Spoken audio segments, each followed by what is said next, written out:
नमस्कार दोस्तों, कैसे हैं आप लोग। मेरी चैनल में आप सभी का स्वागत है। दोस्तों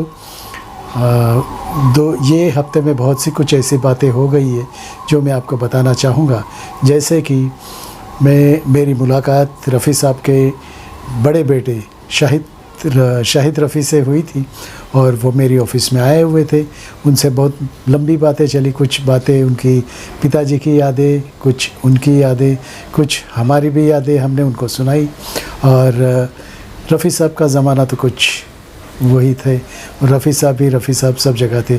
हर एक कलाकार के लिए रफ़ी साहब थे, चाहे वो शम्मी कपूर हो, चाहे शशि कपूर हो, चाहे राजेंद्र कुमार हो, चाहे दिलीप कुमार हो, प्रदीप कुमार हो या कोई भी कलाकार हो। जॉनी वॉकर के लिए भी रफ़ी साहब ही अपनी आवाज़ को ऐसे मोड़ देते थे कि लगता नहीं था कि वो कलाकार ही गा, सिर्फ वो ऐसे लगता था कि जैसे वो कलाकार खुद की आवाज़ में गा रहे। रफ़ी साहब बहुतों की आवाज़ बने और उनकी कुछ यादें मेरे पास भी है।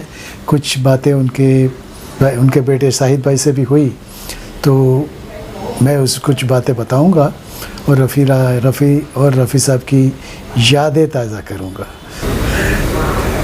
नमस्कार दोस्तों, कैसे हैं आप लोग। मेरे चैनल में आप सभी का स्वागत। ये वीक में कुछ बहुत सी ऐसी बातें हो गई जो मैं आपको बताना चाहता हूं, जो कि इंडस्ट्री में भी है, बॉलीवुड में भी कुछ ऐसी बातें हो चुकी हैं।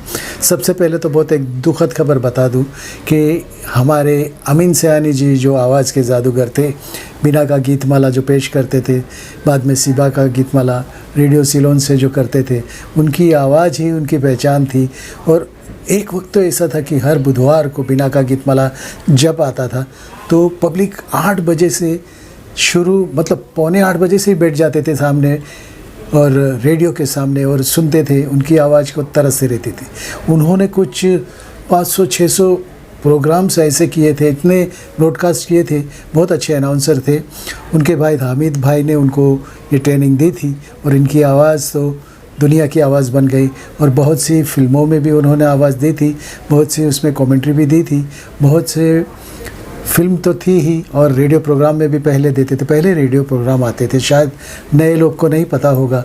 रेडियो प्रोग्राम आते थे यानी समझो कोई फिल्म है तो उसका रेडियो प्रोग्राम आता था कि वो फिल्म का टाइटल, ये क्या है, गाने कैसे हैं, कौन है, क्या है, सबकी आवाज़ आती थी। तो ये रेडियो प्रोग्राम होता था और उस फिल्म के बारे में बताया जाता था। तो अमीन सयानी जो थे वो अनाउंसर थे, बहुत ही अच्छे अनाउंसर थे। तो उन्होंने एक बात ये कही थी कि वो जब 1950 में जब वो ऑल इंडिया रेडियो पे थे तो उनके पास एक लड़का, पतला सा, दुबला सा, ऊंचा सा लड़का आया करता था। वो तो उनको मिल ही नहीं पाए थे वो, क्योंकि उनकी जो सेक्रेटरी वो बताती रहती थी कि आपसे मिलने कोई आता है, लंबा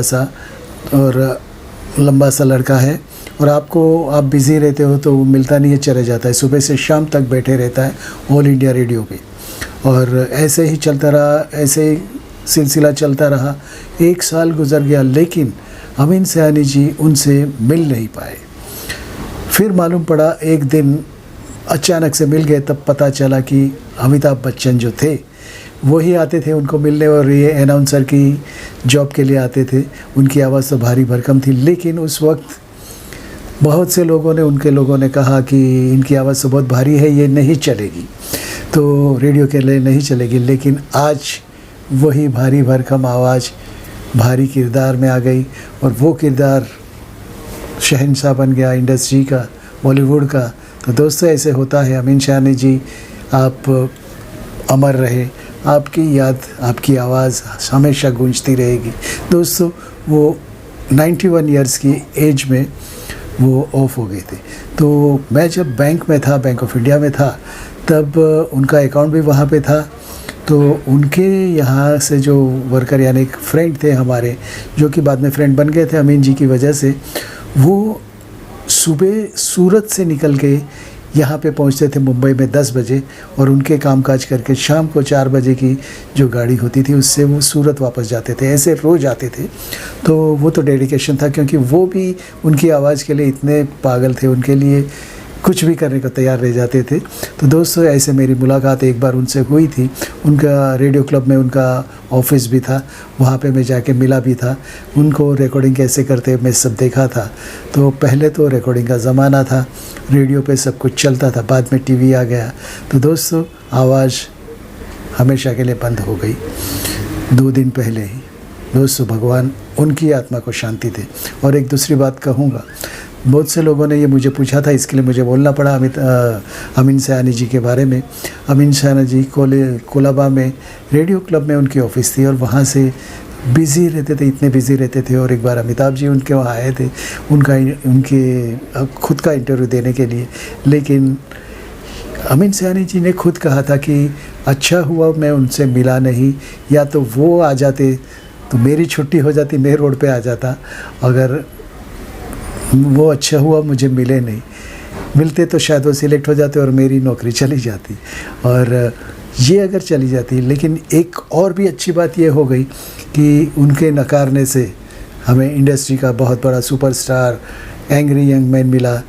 अमिताभ जी वेलकम। अमिताभ जी आपकी यादें भी हैं उनसे जुड़ी हुई। दोस्तों आज का विषय तो मैं कहूँगा आपसे, आज का विषय ये है कि हम मोहम्मद रफ़ी साहब को मिले थे। मोहम्मद रफ़ी साहब को मैं मिला था तब तो बहुत छोटा था, मैं कुछ 15-16 साल का था। उनका प्रोग्राम चल रहा था, ये भीड़ लगी हुई थी, 100, 200, 500, 1000 लोग थे। और लाइव प्रोग्राम देखने के लिए तो कैसे भी करके, मैं छोटा था तो घुस के पाँव के बीच से ये वो करके मैं घुस के देख लिया था। ये मेरा एक मौका था, पहला ही मौका था। उसके बाद सिर्फ जब उनकी मौत हो गई, उनका जनाजा निकला, उस वक्त ऐसी बारिश हो रही थी। मैं bank of India Santa cruise में मैं था, तो बारिश इतनी, रोड इतना जाम, लेकिन सब लोग पूरा रोड जाम कर दिया था। ऊपर से बारिश गिर रही थी जैसे भगवान भी रो रहे। तो उसी बीच में मैं उसके साथ चल गया। तो सांता क्रूज़ के उनके स्मशान में वहाँ तक मैं चला था। वो यादें मेरे साथ है। और बहुत दिनों के बाद अभी मेरी ऑफ़िस में उनके बेटे शाहिद रफ़ी साहब आए थे। उनकी कुछ बातें मैं आपसे बताऊंगा। उनकी बातें ये बताऊंगा कि वो भी अपने पिताजी जैसे ही निखालस आदमी, शेर दिल आदमी और दिल के बहुत नाजुक आदमी थे। रफ़ी साहब का तो ऐसा था कि उनसे कोई पैसे मांगे या कुछ भी हो तो जेब में हाथ डालते थे और जो पैसा मिलता था वो दे देते थे। 100 रुपये, 500 रुपये, 1000 के नोट सब कुछ दे देते थे, इतने अच्छे थे। तो कुछ बातें उनसे हुई तो रफ़ी साहब के बेटे शाहिद जी से मेरी बात हुई, उनकी कुछ यादें भी निकली। और उन्होंने जब देखा कि मैं भी स्टार मेकर पे गाना गाता हूँ और रफ़ी साहब का दीवाना हूँ, रफ़ी साहब के गाने गाता हूँ, उन्होंने मुझे एक फरमाइश की, मैंने गाना गाया। तारीफ़ करूँ क्या उसकी, जिसने तुम्हें बनाया, वो मैंने उनके सामने गाया। तो वो इतने खुश हो गए, उनको ये लगा कि मेरे पिताजी की आवाज़ अभी भी सब लोग चाहते हैं, अभी भी सब रफ़ी के दीवाने हैं। तो ये तो उनसे मुलाकात हुई थी हमारी। तो दोस्तों ये बड़े आदमी हमेशा दिल में बसते हैं, उनकी यादें कैसे भी रह जाती हैं। आज इतने साल, 24, 25, 26 सालों के बाद भी रफ़ी साहब की यादें हैं। उनके बेटे को अब्दुल वैसे के वैसे ही, उनके जैसे ही है। और वो भी फिल्में बनाते हैं, टीवी सीरियल्स बनाते हैं। उनका बहुत अच्छा कारोबार है, लंदन में भी कारोबार है और बांद्रा में ही रहते हैं। तो उनके घर पे उन्होंने मुझे बुलाया, बोला कि मैं आपको अपने पिताजी के जो भी पहला रूम जो है, फर्स्ट फ्लोर जो है, पूरा रफ़ी जी के रिकॉर्ड से और उनके एवॉर्ड से रखा हुआ है। तो उन्होंने मुझे बुलाया, मैंने ज़रूर जाऊंगा, ऐसा करके मैंने उनसे वादा किया था। जल्द ही वो रिकॉर्ड भी मैं आपको दिखाऊंगा, वो रिकॉर्डिंग भी आपको दिखाऊंगा, वो वीडियो भी आपको दिखाऊंगा। दोस्तों रफ़ी साहब थे। नमस्कार दोस्तों, आज की कुछ यादें मैंने आपको बताई। आपको कैसे लगा ज़रूर बताइएगा। अगर आप नए हैं तो मेरी चैनल में नीचे जो लोगो आता है वो सब्सक्राइब कीजिए और बाजू का लाल बटन दबा दीजिए। दोस्तों ये वीक में ये 2 बातें मेरे साथ हुई थी। ये तो एक बुरी बात थी अमीन सयानी जी की, क्योंकि मैं उनसे मिला था, जिनसे आप मिले हो और उनकी यादें आपके दिल में रह जाती है और जब वो चले जाते तो बहुत दुख होता है। दोस्तों रफ़ी साहब के लिए भी मुझे बहुत दुख हुआ था, बहुत क्या, मुझे क्या, करोड़ों लोगों को दुख हुआ था। पूरे भारत में अंधेरा सा छा गया था, बारिश ऐसी हो रही थी जैसे भगवान भी खुद रो रहे। दोस्तों यही यादों के साथ मेरा वीडियो समाप्त करता हूँ। मिलते हैं ऐसे ही नए वीडियो में, तब तक के लिए बने रहिए मेरे साथ। नमस्कार, भारत माता की जय, वंदे मातरम। I love you friends.